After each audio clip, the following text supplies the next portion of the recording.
Obrigada, Diogo, pela perspectiva alargada e, de facto, das experiências que, na vossa atuação em todo o mundo, têm a oportunidade de conhecer e de como elas, de facto, são... nenhuma delas é um caminho único a seguir, mas, de facto, temos que perseguir aquelas que se adaptam a cada um destes locais.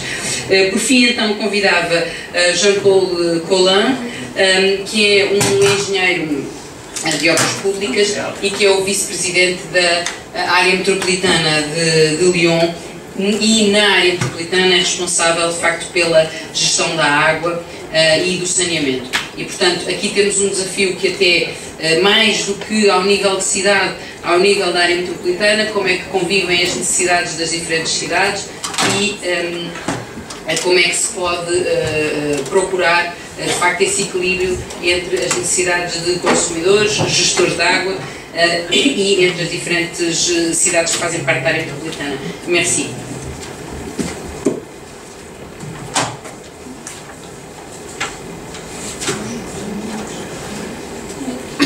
Oui, bonjour. Donc, je suis Jean-Paul Collin. Je suis maire d'une commune de la métropole de Lyon, en France, et je suis vice-présidente de la métropole de Lyon. Depuis 20 ans, je m'occupe de l'eau et de l'assainissement. Je suis ingénieur de formation et j'ai travaillé dans une entreprise de travaux publics pendant 40 ans. Je ne vous demande pas de calculer mon âge. Voilà, donc... pardon? Ça fait 100 ans. Oui. Comme je suis le dernier à passer, effectivement, j'en profite un peu. Bon, effectivement, ça s'est un peu éclairci, mais les meilleurs sont restés. Je vais vous parler, je vais être un peu plus, comment dirais-je, pragmatique et concret dans un univers qui est une collectivité. Donc je vais essayer de vous expliquer comment ça se passe au niveau d'une collectivité dans une démarche d'eau et d'assainissement. Collectivité comme la métropole de Lyon, qui a comment on fait pour appuyer? C'est comme ça, comme ça, comme ça. C'est bien, ça a avancé. Oui, voilà. Donc la métropole de Lyon, c'est 59 communes effectivement qui se sont regroupées en 1969, enfin elles étaient 55 en 1969, et aujourd'hui ça s'appelle la métropole de Lyon.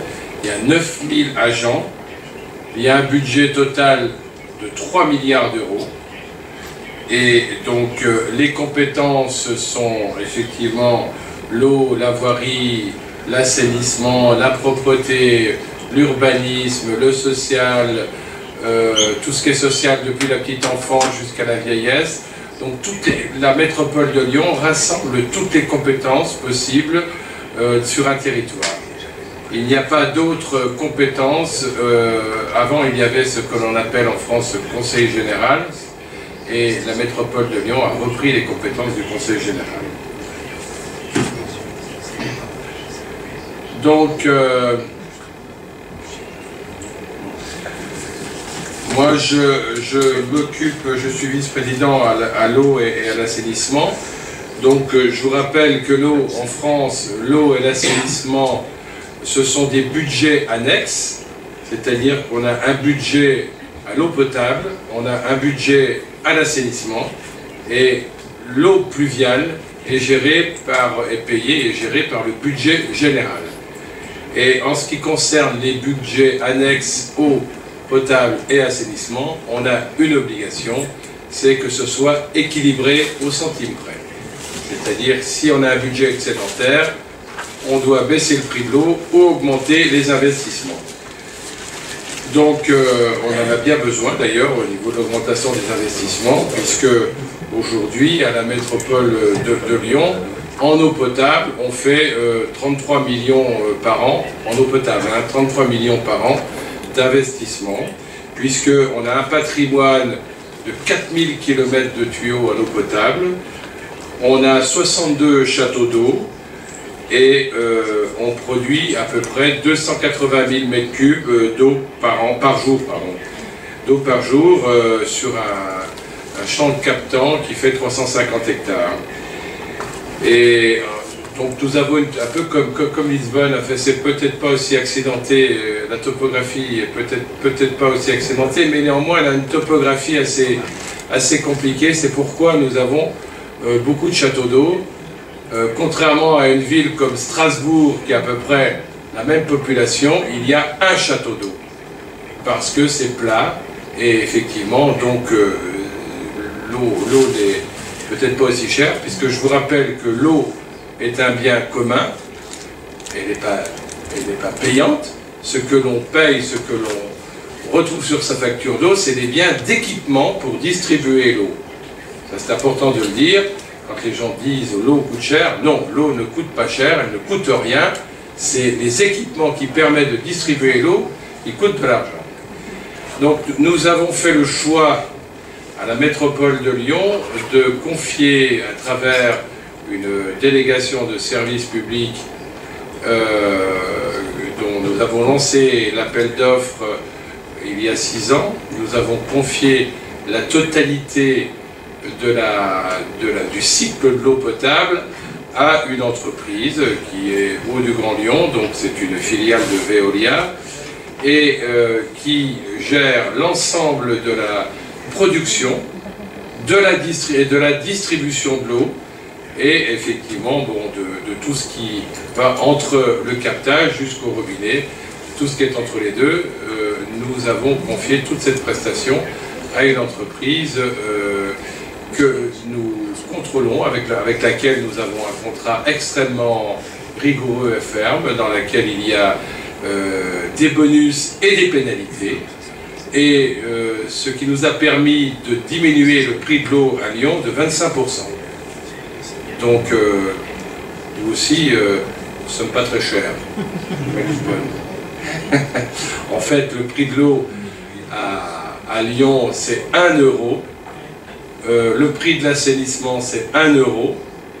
Et malheureusement, ou heureusement pour le pays, il y a des taxes, c'est 1 €. Donc, le prix global, c'est 3 € le mètre cube. C'est pas trop cher, nous sommes un des moins chers de France. Et effectivement, si l'on trouvait des solutions pour utiliser les eaux de ruissellement ou les eaux grises, ce que je vous rappelle, c'est ce que je disais à mon voisin tout à l'heure, que le chiffre que je vais vous dire est étonnant. L'eau potable ne correspond qu'à 1% de l'eau que l'on distribue. C'est-à-dire qu'on ne boit que 1%. C'est-à-dire que c'est vraiment... Tout le reste, c'est de l'eau sanitaire, de l'eau d'arrosage ou autre.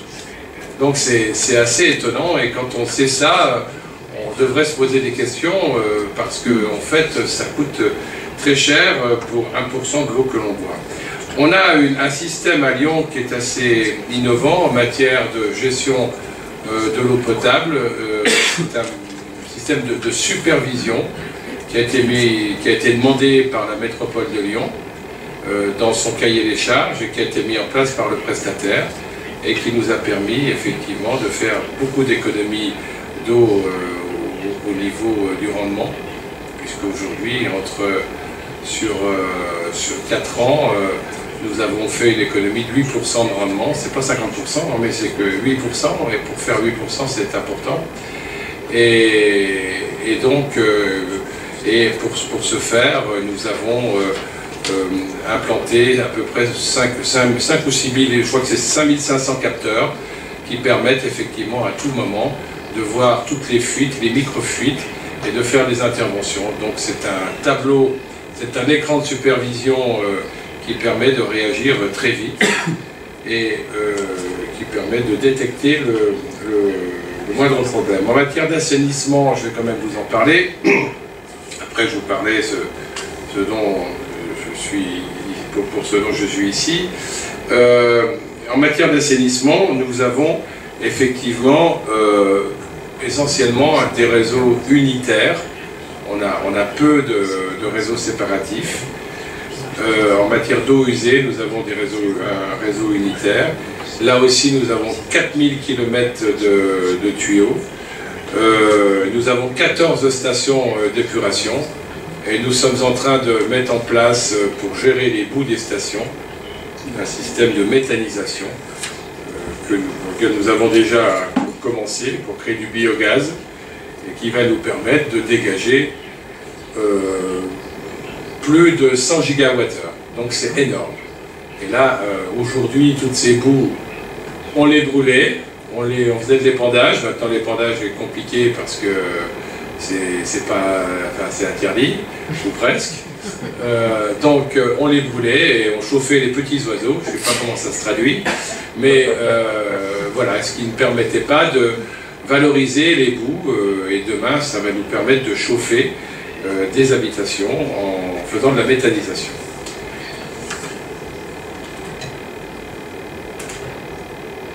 Alors, en matière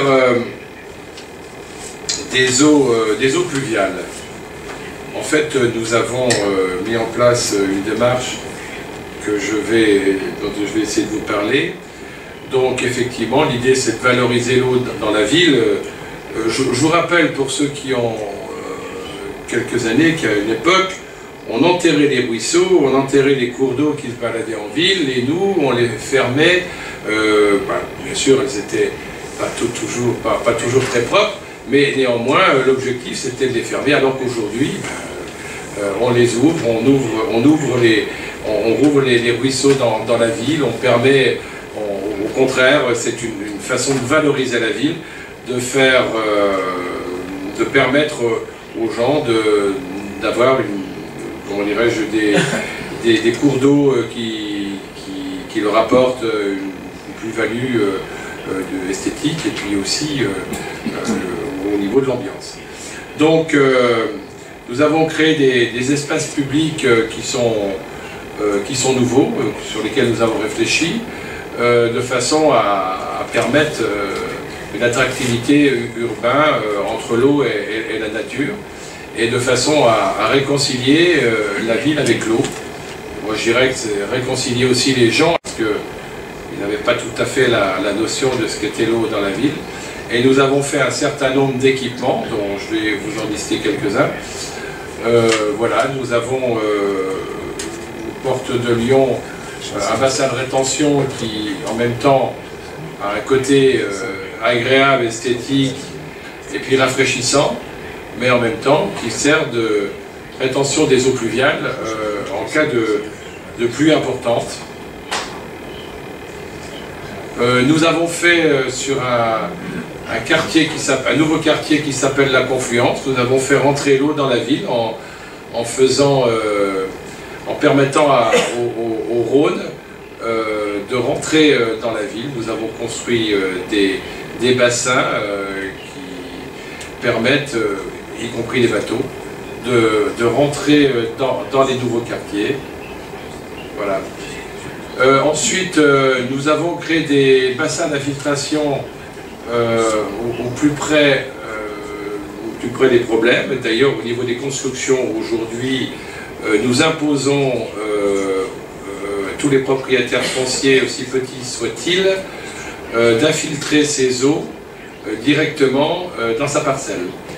C'est-à-dire d'essayer d'envoyer le moins possible d'eau pluviale dans le réseau d'assainissement, de façon à soit récupérer les eaux pour l'arrosage, mais en plus ça évite de saturer les stations en cas de forte pluie.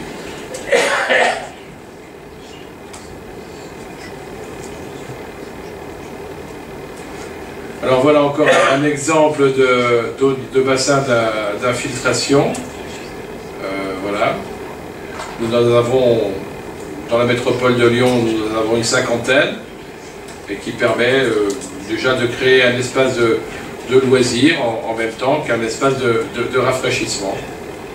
Et là, vous avez le quartier de la Confluence dont je vous parlais tout à l'heure, avec une vue plus élargie.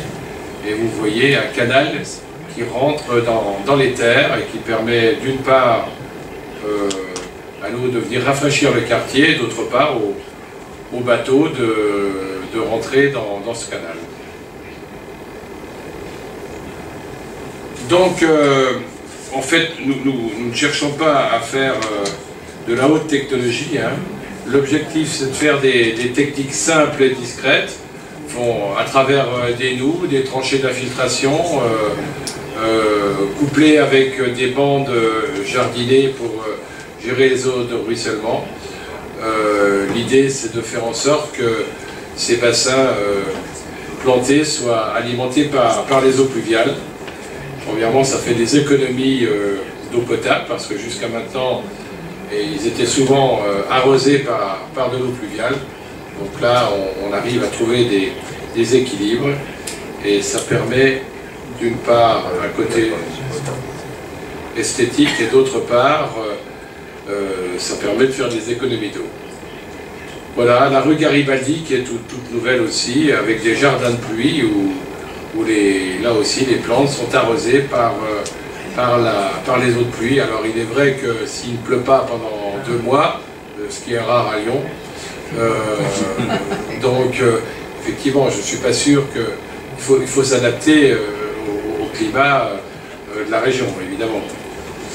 Voilà, et puis bien entendu, je garde le meilleur pour la fin. Lyon, c'est pas le Tage, mais c'est la Saône et c'est le Rhône. Hein. Il y a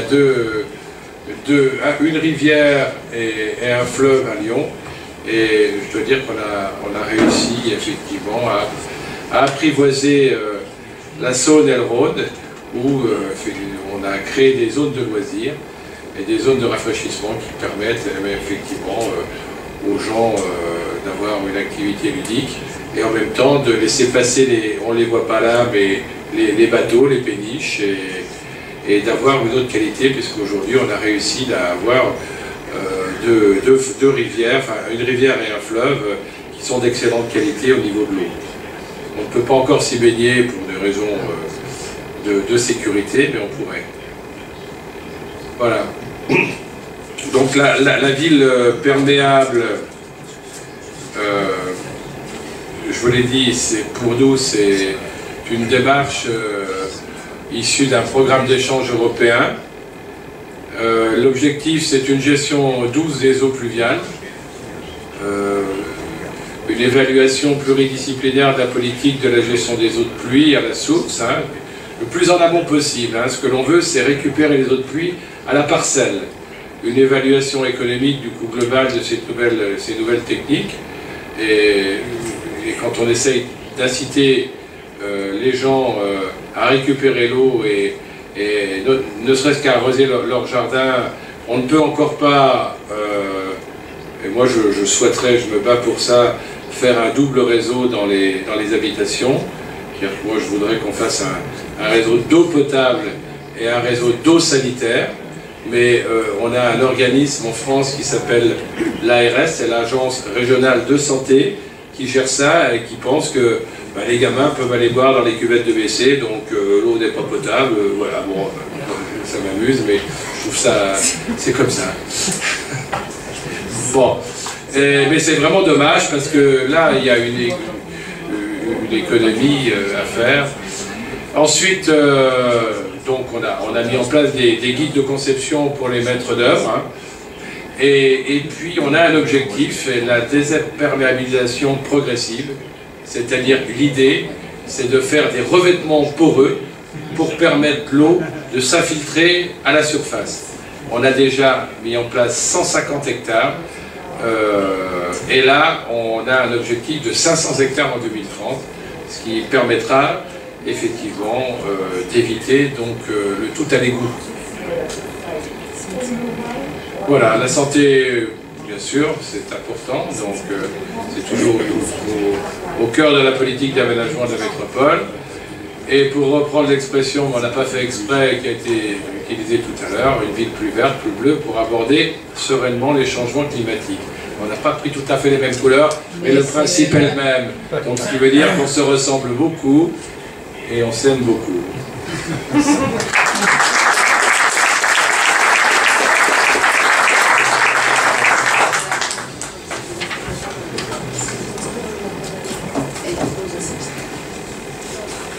Eu se calhar convidava agora todos os oradores a virem para a mesa para fazermos então uma última ronda de perguntas, agora já com esta perspectiva mais global. Temos que pôr aqui uma cadeira.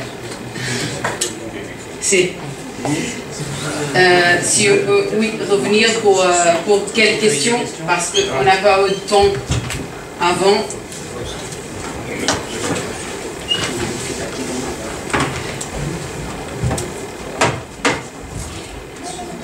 Se alguém quer arrancar com as questões, temos aqui já uma e outra daquele lado.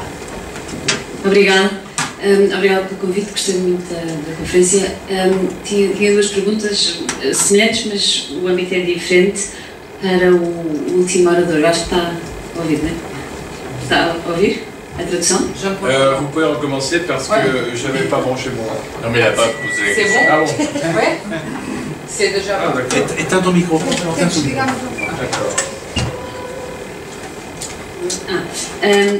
Referiu um sistema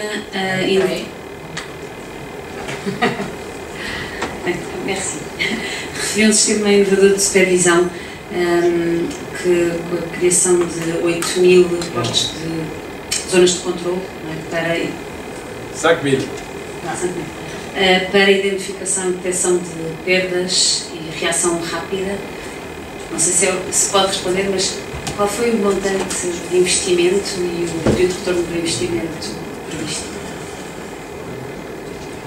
E para o Diogo, fazia a mesma pergunta, mas para o sistema, para o exemplo que deu da digitalização. 3 millions et demi. 3 millions et demi pour le capteur. Oui, alors, en fait, c'est un... Oui. Et enlève tout. D'accord. En fait, c'est un système de supervision qui permet effectivement de détecter tous les problèmes et de faire des interventions rapides. Donc ça, c'est nous avions demandé en tant que maître d'ouvrage, nous avions demandé dans le cahier des charges à ce que ça soit intégré au marché avec le prestataire. Le prestataire l'a fait. Alors je veux dire que ça a été assez étonnant d'ailleurs, puisque en 6 mois, je ne sais pas s'il avait déjà devancé les choses, mais en 6 mois, le travail était réalisé avec IBM, c'est ça Thierry, parce que c'est le patron d'Audegan Lyon qui est là. En 6 mois, ils avaient réalisé le travail, et ça nous permet effectivement d'avoir une vision, encore une fois, globale. Et à quel prix c'était combien? 4 millions, Thierry? Alors, la supervision 700 000, mais les capteurs, c'est 3,5 millions. Voilà. Les 5 500 capteurs. Donc 3,5 millions plus 700 000, vous faites le calcul, ça fait 4,2 millions.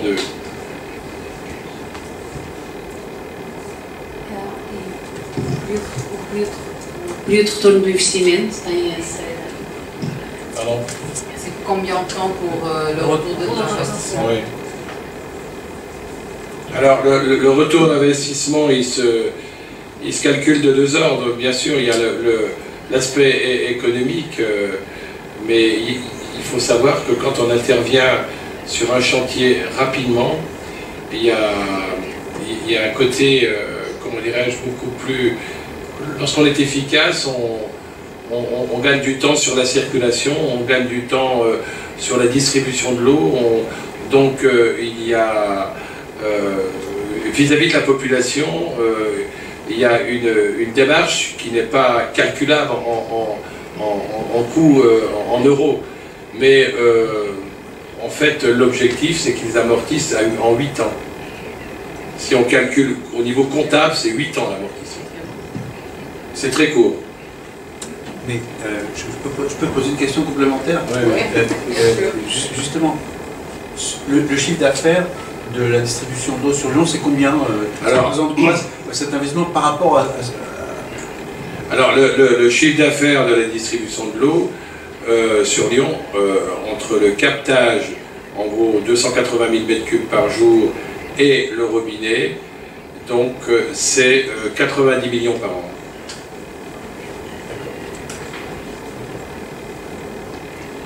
Et c'est vrai que ça représente une somme extrêmement importante, mais la métropole de Lyon à seulement 14 personnes.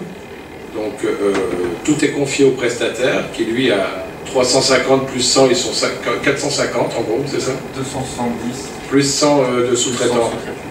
Donc ça fait en gros 370 personnes qui sont de l'entreprise prestataire. Nous, Métropole de Lyon, nous avons une entité organisatrice pour tout vérifier, tout contrôler et faire en sorte que le cahier des charges soit bien appliqué. 14 personnes.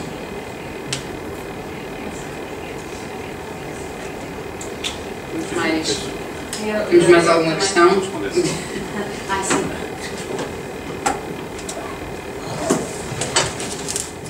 No caso da digitalização, eu diria que vamos dividi-lo em duas dimensões, que é a dimensão dos meios de instrumentação que são necessários e que uma determinada instalação já os pode ter. Portanto, isso aí é algo, e muitas vezes até pode ser a própria entidade a fazer esse investimento daquilo que depois é, no fundo, a base que fica em cima da instrumentação com algoritmos, que é o know-how que está em cima dessa informação.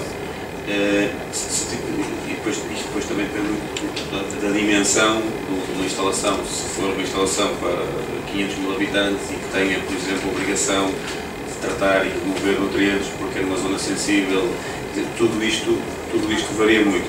Mas uma ordem de grandeza, uma hectare média em Portugal, um projeto desta natureza, estaremos a falar em termos de implementação e instrumentação, mais software, serviço, na casa dos 200 mil euros. Não estamos a falar de valores.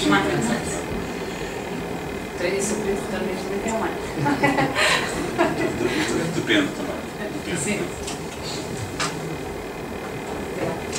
Se não há mais questões, eu deixo aqui uma. Ainda temos aqui uma. Boa tarde. Quando se fala em reuso, eu observo que toda a conferência aqui foi baseada na relativização das etapas e, no caso da região de Lisboa, elas ficam dentro da cidade, o que é bom e facilita a logística, tanto de captação como tratamento e redistribuição. Mas no caso de Portugal e União Europeia, mais ainda, isso não se repete. Existem etapas que são muito afastadas e que o custo dessa logística entre captar, tratar e reenviar a rede seria um pouco mais oneroso. Eu não ouvi falar aqui, é um questionamento na verdade, eu não ouvi falar com relação ao tratamento pontual dentro dos ambientes urbanos.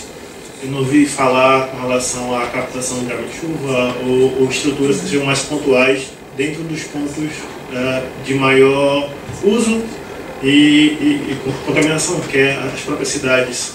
Eu quero saber o que se pensa além da questão do uso agrícola, da lavagem dos comboios ou da rega de campos de golfe, que é o que se fala muito aqui em Portugal nos últimos 2 anos e se limitou muito nesses 3 usos. E com relação também a essa promessa para Portugal, ficou-se de mudar a lei e apresentar agora nesse primeiro trimestre de 2019 e até então não surgiu a tal alteração legislativa. Se existe algum conhecimento de quando provavelmente que essa alteração exista para que haja investimento nesses pontos de tratamento individual dentro dos ambientes urbanos? Obrigada. Eu se calhar começo por dar-lhe uma resposta. Hoje a Câmara não teve aqui uma apresentação, mas de facto do ponto de vista do uso urbano, porque ainda não existia legislação, nós temos estado a trabalhar tanto com a Agência Portuguesa do Ambiente como com as autoridades de saúde, neste caso a Administração Regional de Saúde, para fazermos pela primeira vez, e mesmo a nível internacional não conhecemos muitos exemplos, a rega num espaço aberto sem restrições. Esse será um primeiro passo que permitirá provavelmente a Lisboa alargar a outros espaços e a outras cidades fazerem o mesmo tipo de projetos, analisando aquilo que nós fizemos, as barreiras que implementámos, o que é que alterámos na cidade.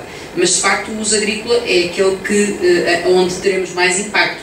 Por exemplo, o objetivo que está estabelecido pelo governo português para reutilizar 20% da água que é tratada, na cidade de Lisboa não chegávamos nem perto nem longe com o uso urbano a este valor de toda a água que é tratada. E portanto, de facto, se não formos a outros usos, o industrial e o agrícola, não chegamos lá com os usos urbanos. Claro que estamos a aumentar a população nas cidades e portanto a necessidade vai aumentar Pronto. Talvez deixasse aqui para o painel a resposta sobre a importância das soluções locais de tratamento versus soluções de tratamento em estação de depuração. João, avançar, João? Posso avançar.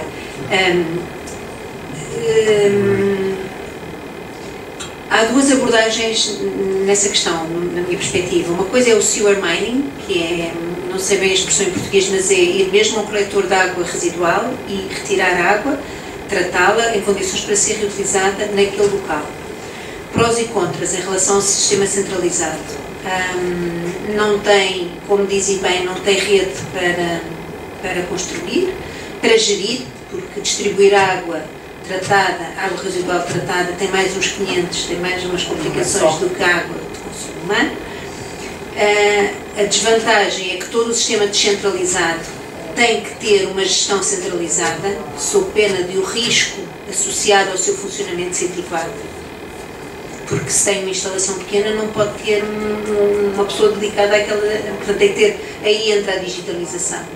Porque deve haver alguém deve ficar responsável para verificar se a qualidade da água se mantém 24 horas por dia, 7 dias por semana. Portanto, para aí, normalmente essas soluções são, em termos de tratamento, também há duas famílias, há as mais intensivas em energia e extensivas, portanto pode usar, por exemplo, tecnologia de membranas é muito usada e os bioreatores de membranas são muito usados para essa aplicação. Mas também tem soluções de mais extensivas, utilizando, por exemplo, de base natural, com grandes extensões. Há materiais porosos que permitem filtração e biofiltração e depois desinfecção, que também permitem algumas usos. Portanto, essa é uma vertente que é mais dispendiosa e eu penso que pode justificar-se quando o clima assim o exige. Por exemplo, tem um parque que precisa de regar, tem um campo e decide fazer essa opção.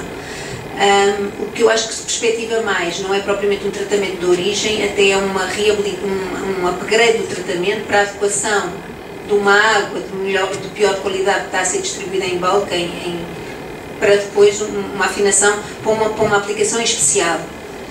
Não sei se me fiz entender. Por exemplo, uma hectare qualquer cá em Portugal pode ter uma licença de produzir água para reutilização, com uma qualidade base, que por exemplo serve para regar rega com restrições. Se depois numa zona local precisar de fazer o upgrade dessa qualidade para um uso sem restrições, pode então fazer localmente um ajuste dessa qualidade. E esse é o que se preconiza como as boas práticas. Depois, soluções que são mais fáceis são aquelas soluções que têm a ver com a questão da água da chuva, da água pluvial, ou então águas cinzentas, que o Diogo falou bem, e nós a semana passada tivemos realmente uma workshop grande no NEC de reutilização, com muitas experiências internacionais, e o Japão, e em particular Tóquio, é muito conhecido por, naqueles grandes aglomerados, ter uma recuperação de águas cinzentas muito grande.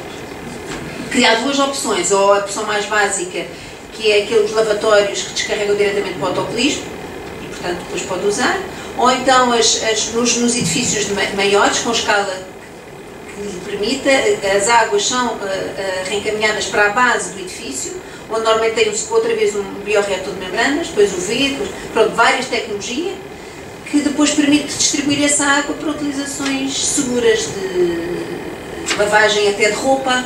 Pode também não ser só para o autocolismo. Jean-Paul? Oui, vous avez compris tout à l'heure dans mon intervention que j'étais un élu de la ruralité. Le département du Lot, c'est 180 000 habitants, tout le département. Donc la ville, elle peut être petite. Elle peut même être très petite. Elle peut même être des villages. Et pourtant, comment la question se pose partout? Comment peut-on faire pour assainir l'eau qu'on a utilisée? Bernard Baraquet a dit tout à l'heure que nous ne sortirons pas en France des fosses septiques. Il y en aura toujours. Mais il y a aussi, on en a peu parlé forcément, c'est logique puisqu'ici on est sur une ville capitale. Il y a aussi la technique de l'assainissement non collectif, qui fait quand même qu'on peut avoir sur des écoquartiers, sur des petits villages, sur des groupes de construction nouvelles, de l'assainissement un petit peu regroupé pour quelques maisons, une dizaine, une douzaine, une vingtaine, un lotissement. Et ce sont des techniques alternatives qui évidemment ont aussi un coût, mais que les entreprises spécialisées peuvent, ont des techniques qui permettent de développer. Donc je crois qu'il faut aussi en parler parce que, pour rejoindre le fil de mon intervention tout à l'heure sur les objectifs de développement durable, c'est partout qu'il faut trouver les solutions les plus adaptées. Les milieux ne peuvent pas se satisfaire d'être uniquement les récepteurs de pollution, même s'ils en constituent même les premiers filtres, mais il faut les aider, il faut accompagner justement les milieux aquatiques à être les récepteurs d'un produit déjà pas livré brut. Donc il y a des techniques qui permettent justement de développer de l'assainissement à des coûts différents, peut-être comparables aussi, parce que toutes les techniques ont un coût. Et j'en parle aussi parce que dans cette projection qu'on doit avoir sur l'organisation de la planète et sur la recherche des objectifs de développement durable sur tous les continents, on sait bien qu'il y a des continents, je pense en particulier au continent africain, qui est en grande difficulté devant l'immensité des coûts et la croissance rapide de ces villes. Donc partout où on pourra trouver des techniques alternatives, peut-être plus légères, plus douces, mais qui contribueront quand même à un meilleur état des milieux, il faudra aussi, on devra aussi ne pas systématiser l'assainissement collectif. Évidemment, ça ne vaut pas pour les grandes villes, les grandes métropoles, hein, je suis bien clair là-dessus, mais sur les villages, sur les écarts, on doit trouver des techniques alternatives.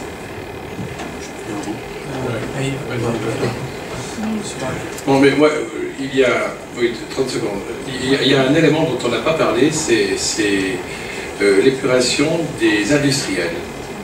Alors, je ne sais pas comment vous faites au Portugal, mais effectivement, en France, c'est un vrai problème, parce qu'un industriel qui rejette du zinc, eh bien, le zinc, on n'arrive pas à le traiter en station, donc ce qui veut dire que tout le cycle de l'épuration, ma foi, on doit rejeter les boues, les traiter autrement, on ne peut pas les valoriser, et ça pose un vrai problème.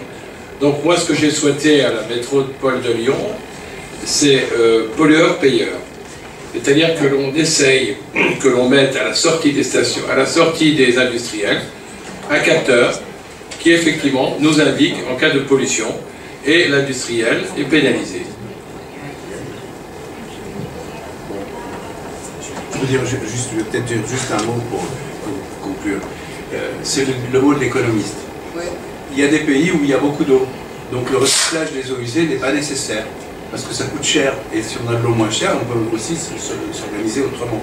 Donc il ne faut pas chercher des solutions très compliquées. Par contre, je peux vous dire qu'en Allemagne, il y a des intellectuels qui travaillent beaucoup sur la création d'écoquartiers où on arrive à descendre la consommation d'eau à moins de 40 litres par habitant et par jour, avec des systèmes extrêmement compliqués de réutilisation.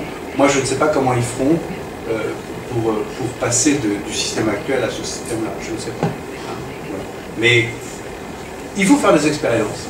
On est là et on peut... C'est pas en économisant l'eau ici qu'on va donner aux Africains. Ça, c'est sûr.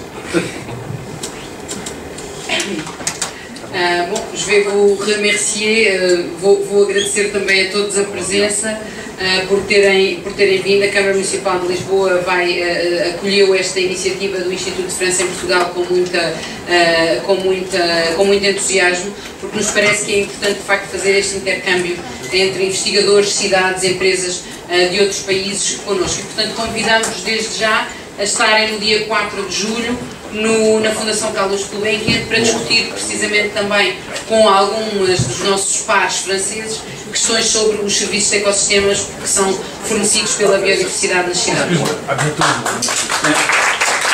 Muito obrigado a todos. Queria também agradecer muito a Câmara Municipal de Lisboa. Eles estão fugindo porque tem um avião para amanhã. Mas é por isso.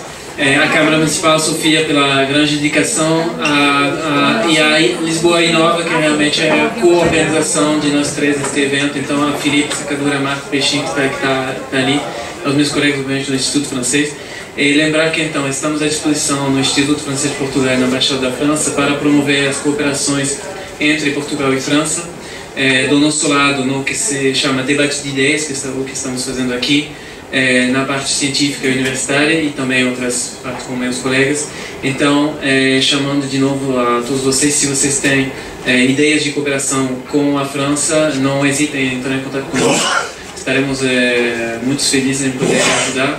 Como o Christian Tison lembrou de manhã, temos neste momento os concursos Pessoa e Coquetéis Pessoa para a mobilidade de investigadores entre França e Portugal. Então não hesitem em entrar em contato conosco. Muito obrigado a todos, muito obrigado aos oradores e até 4 de julho.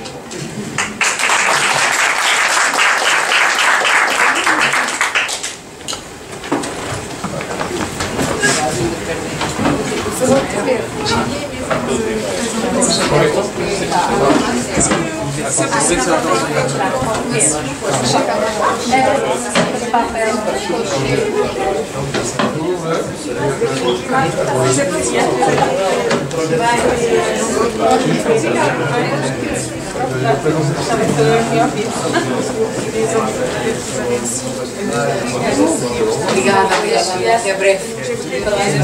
Obrigada.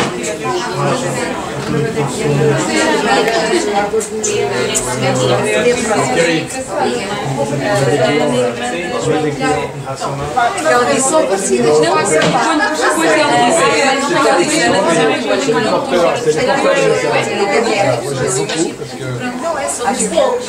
sim, não é? Eu sei bem, sei sempre.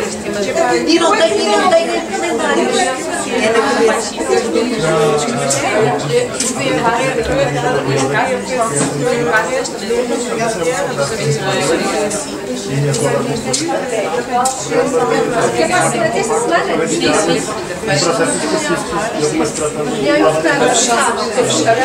ne peux pas parler des versions en orage.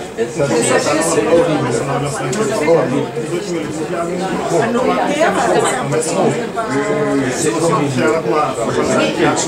L'idée, c'est qu'avec ces solutions, l'idée, c'est de travailler en amont du déverseur d'orage pour faire en sorte que soit qu'il y ait l'infiltration des eaux pluviales, soit il y a un bassin de rétention en amont. É isso que eu ia dizer. E comigo, e se quiser pode dar alguma coisa, nós temos as amistades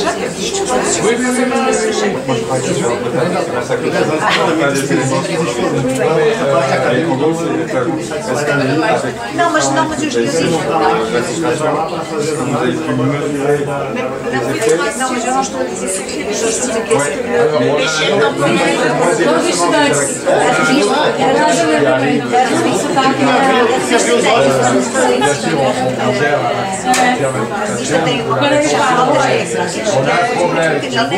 pode ser resultado práticos de uma instalação. Foi lá visitar, quando eu construí a immeuble aqui da eu visite lá.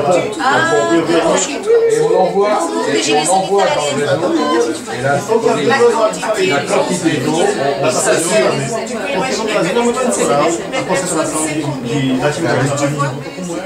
Et là, les stations d'épuration, ils sont fixables. Et là, on a l'impression que... Maintenant, on fait ces projets pour la santé,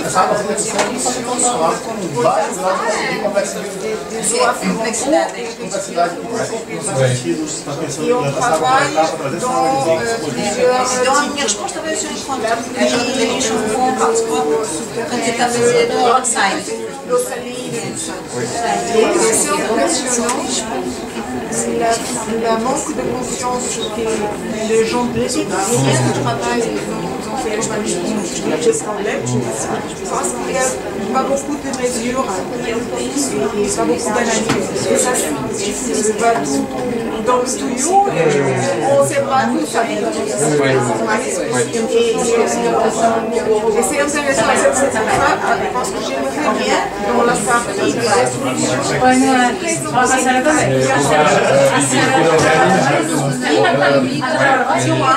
Je pense que c'est ça, technique, l'assainissement, qui est peut-être des éléments.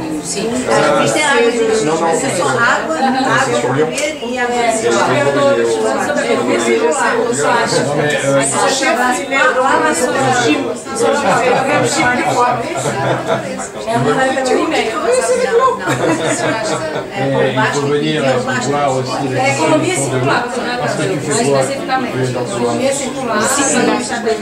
mais où non, je cherche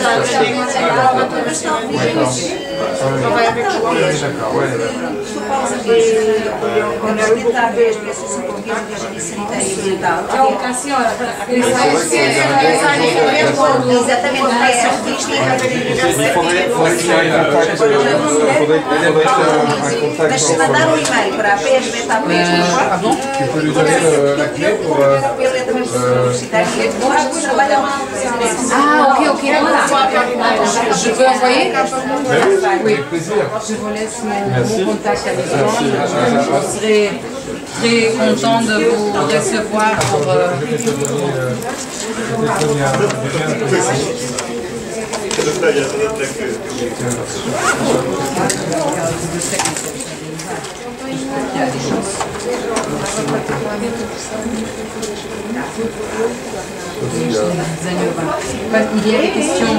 Il y a des questions surtout sur le dessin de Robert. On sait qui de connaissances, mais il y a aussi des expériences et aussi avoir un engagement des équipes qui n'ont pas utilisé ça jamais, et il faut qu'ils le voient, qu'ils discutent avec ils disent qu'il faut ça. Par exemple, les parties, le changement des bâtiments,